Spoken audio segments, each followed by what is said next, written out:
मूर्ति पूजा। हुण हिंदू सज्जन आखण लगे,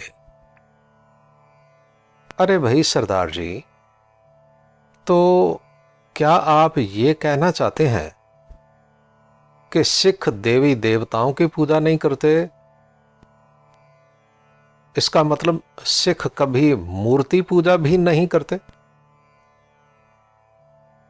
ਸਿੰਘ जी उसनूं जवाब देंदियां कहण लगे, देखो भाई, हिंदू मत विच मूर्ति पूजा प्रधान है। हर मंदिर विच मूर्ति होवेगी और मूर्ति नूं मत्था टेकना, पूजा करनी, आरती करनी, भेटा करनी जां भोग लवाउणा।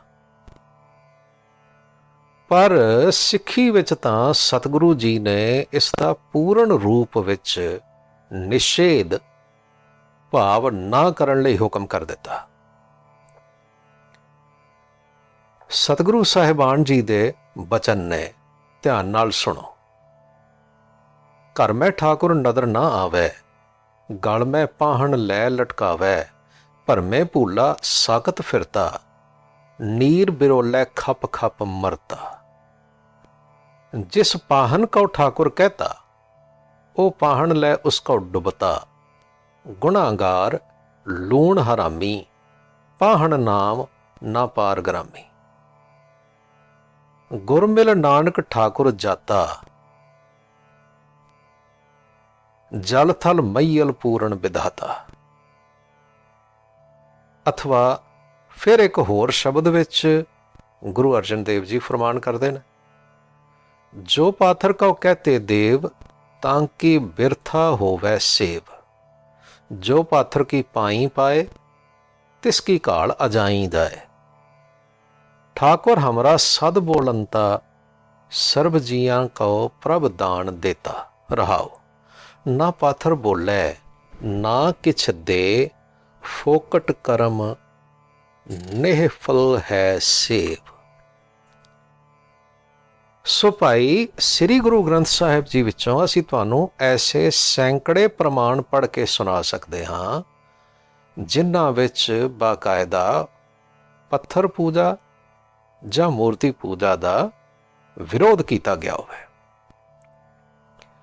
श्री गुरु गोबिंद सिंह साहिब जी महाराज ने भी सवैयां विच इसे तरह फरमान किया, काहूं लै पाहन पूज धरियो सिर, काहूं लै लिंग गरे लटकायो, काहूं लख्यो हर अवाची दिशा में, काहूं पछाह को शीस निवायो। को बुतान को पूजत है पस, को मृतान को पूजन धायो, कूर क्रिया उर ज्यो, सब ही जग श्री भगवान को भेद ना पायो। अथवा 33 सवैयां विच महाराज गुरु गोबिंद सिंह साहिब जी फरमान करते हैं, काहे को पूजत पाहन को, कछ पाहन में परमेश्वर नाही। ताही को पूज प्रभु कर कह, जेह पूजत ही अघ ओघ मिटाही। जफरनामे विच भी श्री गुरु गोबिंद सिंह साहिब जी महाराज पहाड़ी राजियां नाल विरोध का कारण दसदियां वर्णन करते हैं। मनम कुश्तनम को हिया बुत प्रस्त, क्यो बुत प्रस्तंद, मन बुत शिकस्त। भाव पहाड़ी राजे बुतां दे पूजन वाले ने, जदों कि मैं बुत पूजा नूं प्रवान नहीं करता। भाई यह कारण सी जिस करके पहाड़ी राजे साडा विरोध करते सन। फिर दबिस्ताने मज़ाहिब विच लिखिया है, नानक पंथी जो गुरु दे सिख ने ना, वो बुतां जां बुत खानियां ते निशा नहीं रखते। भाई इस तो वड्डा होर की प्रमाण होवेगा कि सिख पत्थर पूजा जां मूर्ति पूजा नहीं करते, कि 10 गुरु साहिबान ने अपने जीवन काल के दौरान भी इहो जिहा कोई अस्थान, कोई मंदिर, कोई गुरुद्वारा नहीं बनाया ਜਿਸ ਵਿੱਚ ਕੋਈ ਮੂਰਤੀ ਸਥਾਪਨ ਕੀਤੀ ਗਈ ਹੋਵੇ। ये सारा कुछ सुन के हिंदू सज्जन फिर सवाल करने लगे, तो भाई अभी आपने जो गुरबाणी के वचनों से ये सिद्ध किया कि सिखी में मूर्ति पूजा या पाथर पूजा ये नहीं की जाती, लेकिन क्या श्री गुरु ग्रंथ साहिब जी की पूजा मूर्ति पूजा नहीं?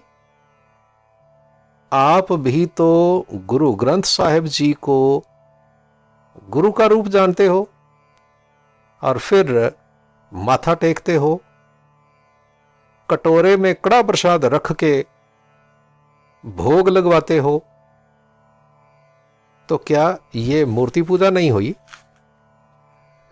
सिंह जी आखन लगे, भाई श्री गुरु ग्रंथ साहिब जी महाराज नूं असीं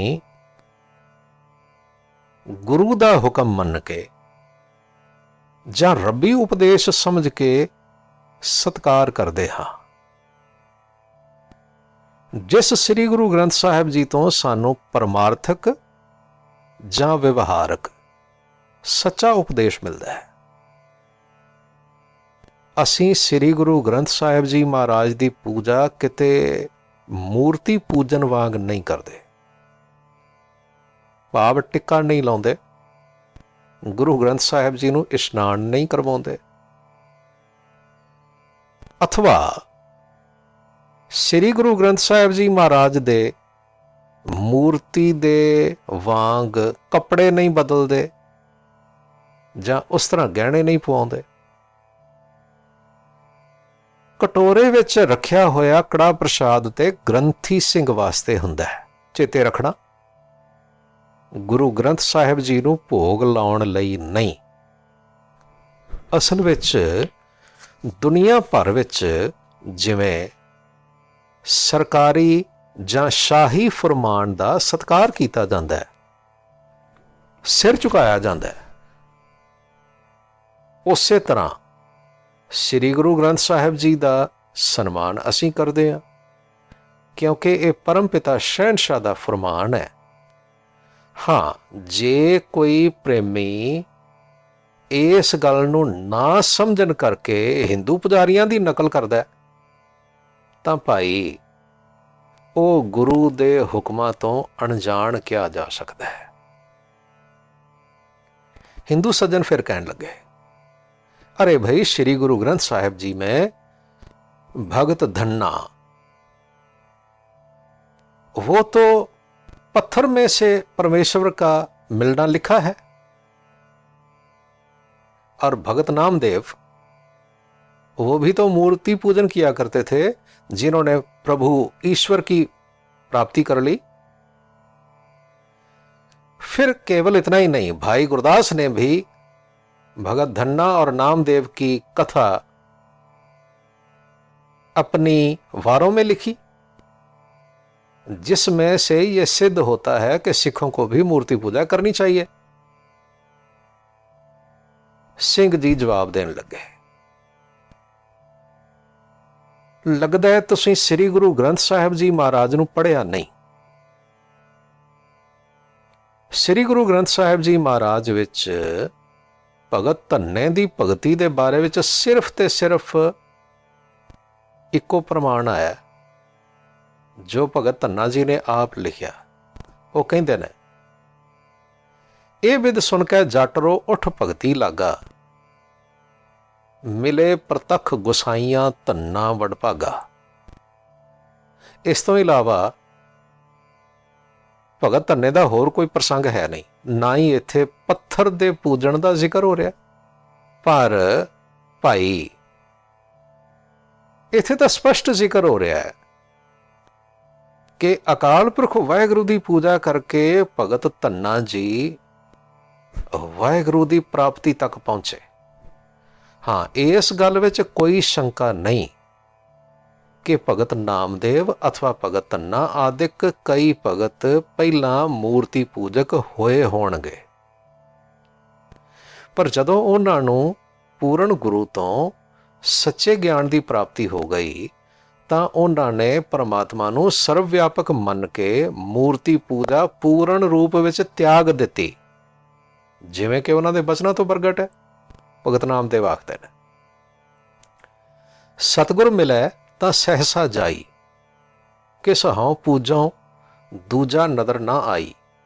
ਏਕੈ ਪਾਥਰ ਕੀਜੈ ਭਾਓ, ਦੂਜੈ ਪਾਥਰ ਧਰੀਐ ਪਾਉ। ਜੇ ਉਹ ਦਿਓ ਤਾਂ ਉਹ ਵੀ ਦੇਵਾ, ਕਹਿ ਨਾਮ ਦਿਓ ਹਮ ਹਰ ਕੀ ਸੇਵਾ। ਅਥਵਾ ਭਗਤ ਰਾਮਾਨੰਦ ਸਾਹਿਬ ਵਰਣਨ ਕਰਦੇ ਨੇ, ਜੈ ਜਾਈਐ ਤਹਿ ਜਲ ਪਖਾਨ, ਤੂੰ ਪੂਰ ਰਹਿਓ ਹੈ ਸਭ ਸਮਾਨ। ਸਤਿਗੁਰ ਮੈਂ ਬਲਿਹਾਰੀ ਤੋਰ, ਜਿਨ ਸਕਲ ਬਿਕਲ ਭ੍ਰਮ ਕਾਟੇ ਮੋਰ।